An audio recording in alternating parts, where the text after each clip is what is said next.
This is TWiT. Hey, I got by the way, for you, Jason, you got a slot for the 6th computer right there, right? Yes. You only have 5. Sure.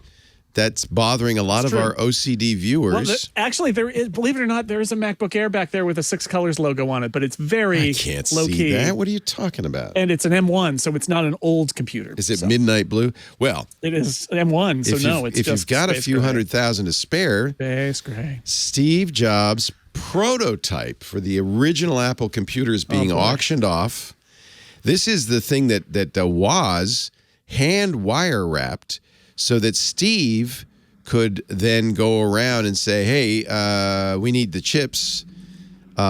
It's up for auction at RR Auction, hand soldered by Wozniak in 1976. We should check the bidding. They expect it'll be as much as $500,000. It was used to secure Apple's first major order in 1976.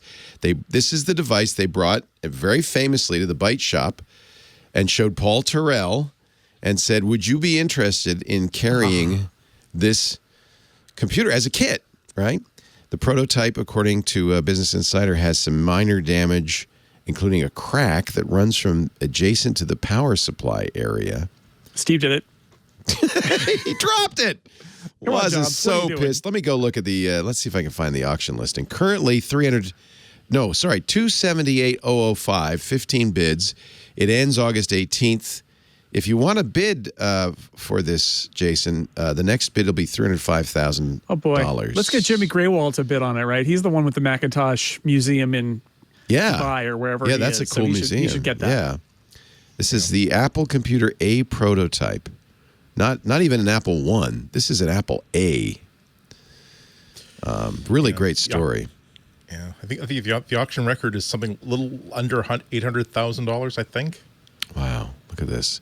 I wonder who had this. Probably not for something as good as this. Yeah.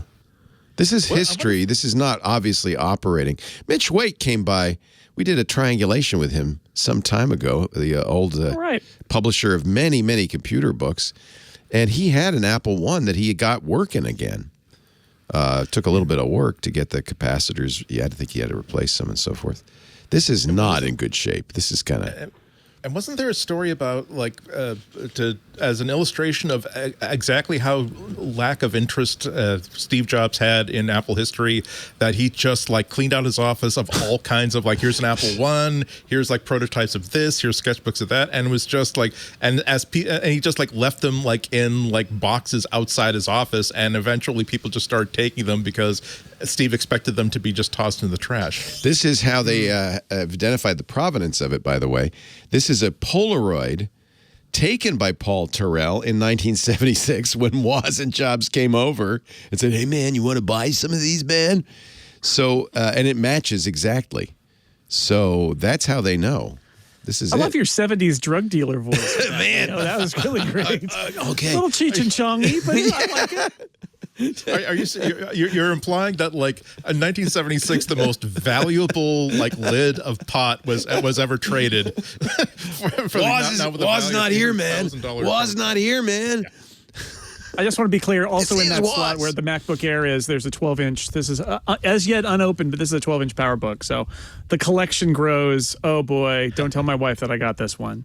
12-inch PowerBook from what year is that? Oh, I don't even. Anybody? 2000 aluminum. So where are you buying these, on eBay, or you go to the RR This actually came from site? This came from a reader who said, Nice. "I want to get rid of my 12-inch PowerBook. Would you like it?" And I said, "Sure, okay." I have started declining those offers. We had so much stuff I'm selective. Yeah, I'm selective, but this is one of the best. Again, to our earlier discussion about small laptops.